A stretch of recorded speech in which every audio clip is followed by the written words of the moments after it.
আপনারা লক্ষ্য করেছেন যে 5ই আগস্টের ঘটনা প্রবাহের পর, মানে আওয়ামী লীগ সরকার দেশ ছেড়ে পালিয়ে যাওয়ার পর বাংলাদেশের রাজনীতিতে একটা বড় পরিবর্তন এসেছে। এবং সেই পরিবর্তনের একটা বিষয় আমার কাছে দৃষ্টিগোচর হয়েছে। সেটা হলো, যে রাজনৈতিক দলগুলো ছিল গত 15 বছরে, যে রাজনৈতিক দলগুলো নানাভাবে নিষ্পেষিত হয়েছিল, সেই রাজনৈতিক দলগুলোর চরিত্রের মধ্যে কিছু চেঞ্জ এসেছে। কি বিএনপি কি জাতীয় পার্টি।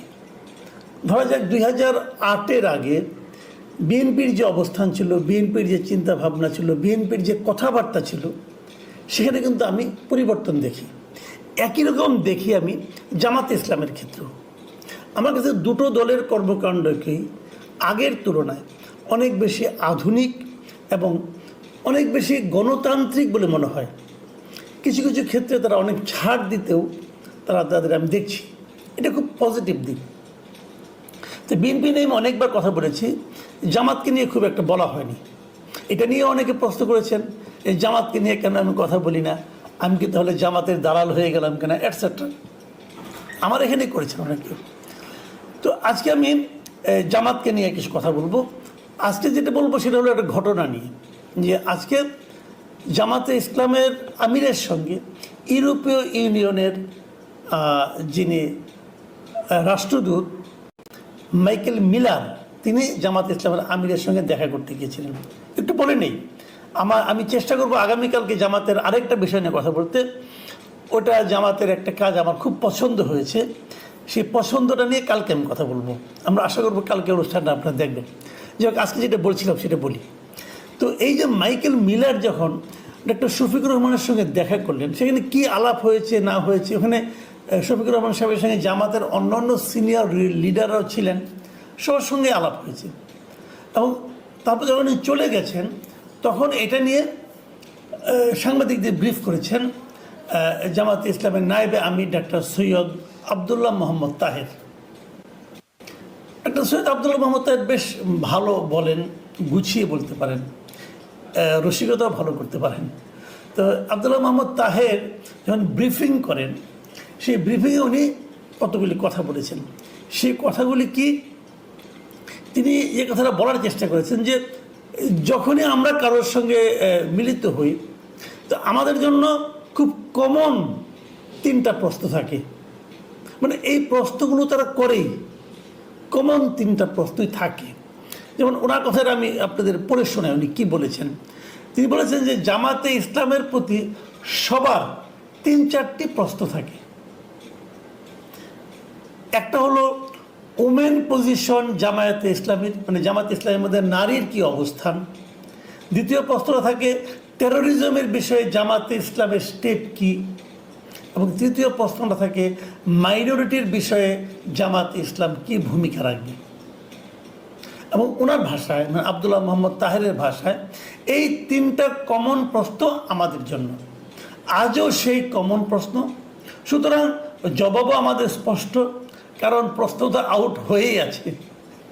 খুব ভালো কথা, মানে ওরা জানেন যে এই প্রশ্নগুলো তাদেরকে করবেই, কাজে তারা উত্তরও খুব সহজভাবে দিতে পেরেছেন। তারপর ওনারা কী বলেছেন না বলেছেন সেই আলোচনাগুলো আছে, সেই আলোচনাগুলো আপনারা পত্রপত্রিকায় নিউজ আছে, আজকে পড়ে নিতে পারেন। কিন্তু আমি যে কারণে এই আলোচনার অবতারণা করেছি সেটা আমি বলি।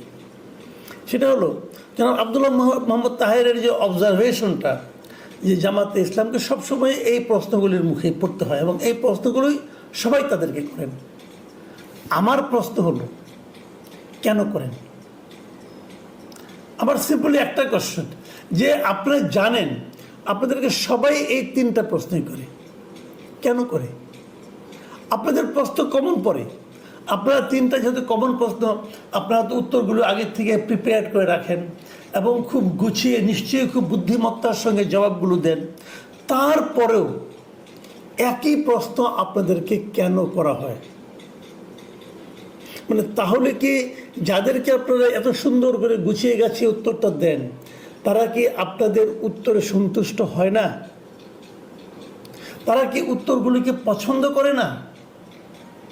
নাকি আপনারা যে কথাগুলি বলেন সে কথাগুলো আসলে আপনারা মিন করেন কিনা, এই ব্যাপারে আপনাদের আসলে যতটা উচ্চারণে আছে, আন্তরিকতা ততটা বাস্তবে আছে কিনা, প্রায়োগিক ক্ষেত্রে আছে কিনা, আপনারা কখনো ক্ষমতায় গেলে তার প্রয়োগ করবেন কিনা, সেই বিষয়টা নিয়ে যারা আপনাদেরকে প্রশ্ন করেন তাদের মনে কি কোনো সন্দেহ কাজ করে? এই দুইটা কোনো একটা হবে, অথবা আপনারা যেটা বলেন সেটা তারা বুঝতে পারে না, এটাও হতে পারে। তাহলে ঘটনাটা কি? মানে বারবার একই প্রশ্ন সবাই আপনাকে কেন করছে? এই প্রশ্নটা নিয়ে কি কখনো আপনারা ভেবেছেন? দেখুন, কেবল ইউরোপীয় ইউনিয়ন না, এদেশের মানুষের মধ্যেও কিন্তু একটা চিন্তা কাজ করে। আপনারা মাথায় রাখবেন, যে ভোটগুলো আপনারা সবসময় পান, সবসময় যে ভোটগুলো আপনারা পেয়ে এসেছেন সে অনেক দিন ধরে, আমি যদি ধরি 91 থেকেই ধরি, সবসময় আপনারা যে ভোটগুলি পান, পেয়ে থাকেন, এবং আপনার কর্মীরাও ভোট দেয়, যারা সব মিলে যা পান, সেটাতে কিন্তু আপনার ক্ষমতায় যেতে পারবেন না। কেবল দলের ভোট দিয়ে বাংলাদেশে কোনো রাজনৈতিক দলই ক্ষমতায় যেতে পারে না, পারবেও না। ক্ষমতায় যেতে হলে আপনাদের দলের বাইরের, যারা কোনো দল করে না, এমন সাধারণ মানুষের ভোট লাগবে। সেই ভোটগুলিকে আপনারা সংগ্রহ করতে পারবেন? সেই ভোটগুলি কখন আসে? দুটো ক্ষেত্রে আসে। একটা হলো যারা নাকি অলরেডি এক্সিস্টিং পার্টি, যারা ক্ষমতাসীন পার্টি, তাদের উপর যখন মানুষ বীতশ্রদ্ধ হয়ে যায়, তখন ওইখান থেকে ভোটগুলি শিফট হয়ে যায়। কোথায় যায়? তারা দেখে এই সম্ভাবনাময় দল কারা, কাদেরকে ভোট দিয়ে তারা ক্ষমতায় যেতে পারবে, অথবা কারা আমার কথা বলতেছে, অথবা কাদের কথা আমরা বুঝি। তো ওই যে 3টা প্রশ্ন অথবা 4টা প্রশ্ন জামাতের ব্যাপারে, এই প্রশ্নগুলো কিন্তু সাধারণ মানুষের মধ্যেও আছে। আপনারা উত্তর দিচ্ছেন, কোনো সমস্যা নাই। আপনি যদি চোরকেও জিজ্ঞাসা করেন যে তুমি কেন চুরি করো, সে কিন্তু একটা উত্তর দেয়, খুব সুন্দর করে গুছিয়ে গুছিয়ে উত্তর দিতে পারে। এবং মিথ্যা বলার একটা ব্যাপার আছে, আপনি জানেন নিশ্চয়ই, সত্য কথা বলার চেয়ে কিন্তু মিথ্যা কথা বেশি সুন্দর শোনায়, কারণ একটু গুছিয়ে বলা যায়। সত্যের মধ্যে তো আপনি নতুন কিছু ঢুকাতে পারবেন না, মিথ্যার মধ্যে তো যা ইচ্ছে তা ঢুকাতে পারবেন। সুন্দর করে গুছিয়ে গুছিয়ে কিন্তু বলা যায়। কিন্তু যে কথাটা আপনি বললেন, সবাই কি সেটা বিশ্বাস করলো? এই বিশ্বাসটা হচ্ছে জরুরি ক্ষমতায় যাওয়ার জন্য। এই বিশ্বাসটা ইম্পর্টেন্ট। সেই বিশ্বাসটাকে আপনারা অর্জন করতে পেরেছেন? সাধারণ মানুষের মধ্যে যেই দিন সাধারণ মানুষ এই কমন প্রশ্নগুলি আর না করবে, আপনি বুঝবেন সাধারণ মানুষের মধ্যে আর প্রশ্ন নাই।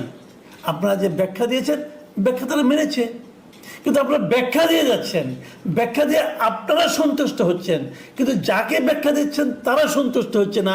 আবার যখন দেখা হচ্ছে, আবার ওই একই প্রশ্ন করছে, তখন বুঝতে হবে ব্যাখ্যায় গলদ আছে। আপনারা হ্যাপি, আপনারা পরস্পরের পিঠ চাপড়াচ্ছেন, বলছেন বাহ খুব সুন্দর ব্যাখ্যা দিয়েছি বলছেন, কিন্তু তাহলে আবার প্রশ্নটা আসে কেন? বারবার কেন একই প্রশ্ন ওঠে আপনাদের বিরুদ্ধে? এই কথাটা কিন্তু ভাবতে হবে। 3টা প্রশ্ন আলোচনা হয়েছে, কিন্তু 4র্থ প্রশ্নটা কি, এটা আব্দুল্লাহ মোহাম্মদ তাহের দেননি, আমি দিই।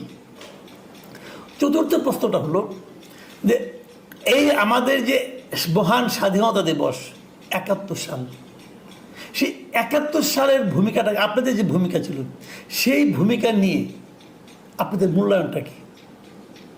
এটা হলো 4র্থ এবং গুরুত্বপূর্ণ প্রশ্ন আমাদের ভোটারদের জন্য। আমিও জানতে চাই এই প্রশ্নটা, আপনাদের 71-এর ভূমিকাটা নিয়ে আপনারা কী ভাবছেন, কি বলছেন, কিভাবে মূল্যায়ন করছেন? আপনাকে মূল্যায়ন করতে হবে ভাই। আপনাকে হয় সরি বলতে হবে, অথবা বলবেন না আমরা 71-এ যা করেছি ঠিকই করেছি। গোলাম আজম সাহেব একবার বলেছিলেন উনি নাকি 71-এ ঠিকই করেছিলেন, একবার পত্রিকায় পড়েছিলাম। কিন্তু আপনারা কী ভাবেন, এই জামাতে ইসলামের বর্তমান নেতৃত্ব কী ভাবে? এই ভাবনার কথাটা কিন্তু আপনাকে জাতির কাছে ক্লিয়ার করতে হবে। আপনি চুপ করে থাকবেন আর ভাববেন মানুষ ভুলে যাবে, না ভুলবে না। ভোট দেওয়ার সময় মানুষের মনে এই প্রশ্নটা আবার জাগবে। যদি না জাগে, জাগানোর জন্য লোকের কিন্তু অভাব নাই, মানুষের মধ্যে এই প্রশ্নটা তারা তুলবে। সেই প্রশ্নের জবাবটা আপনাদের কি? তখন না বলে এখনই বলে দেন, বলে দিয়ে দেখেন আপনাদের সঙ্গে কয়জন আছে। আপনি কিন্তু বলেন না ভাই, এই ব্যাপারটা এলে আপনি এড়িয়ে যান। শফিকুর রহমান, আপনাদের আমির সাহেব ডক্টর শফিকুর রহমান, ওনাকে জিজ্ঞাসা করা হয়েছিল, উনি বলেছিলেন যে ওই সময় উনি খুব ছোট ছিলেন, কাজেই ওনার ওইখানে ভূমিকা রাখার কোনো সুযোগ ছিল না, এবং উনি এবার আর কোনো ক্লিয়ার করেন নেই।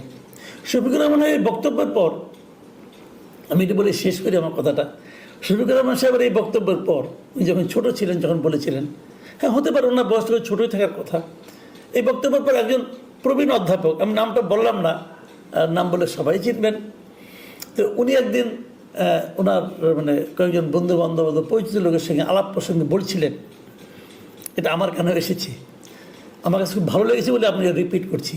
উনি বলেছিলেন যে জামাতকে জিজ্ঞাসা করেন, জামাত অনেক কিছু জানে, জামাতের লোকজন পড়াশোনা করেন, তারা দুনিয়ার সব জানে, পৃথিবীর সৃষ্টি থেকে অন্ত জিজ্ঞাসা করেন, তারা বলতে পারবে, তারা জানে। 24-এর যে আন্দোলন কিভাবে হলো জিজ্ঞাসা করেন, তারা সেটাও জানে। এই আন্দোলনে তাদের কি ভূমিকা ছিল জিজ্ঞাসা করেন, তারা সেটাও জানে। এই যে সংস্কার প্রস্তাবগুলি আসছে, এই সংস্কার প্রস্তাবগুলি কি হওয়া উচিত সেটাও তারা জানে, কি সংস্কার প্রস্তাবে অসঙ্গতি কি সেটাও তারা জানে, তারা সব জানে। কেবল 71-এর প্রসঙ্গ উঠলে বলে কি আমরা ছোট ছিলাম। এত ছোট থাকলে তো চলবে না, জানার জন্য ছোট থাকা দরকার না, আপনি পড়ে নেন, বলেন, বলতে তো হবে। আর যদি আপনি ছোট থাকেন তাহলে ভোটের সংখ্যাও কিন্তু ছোট হয়ে যাবে।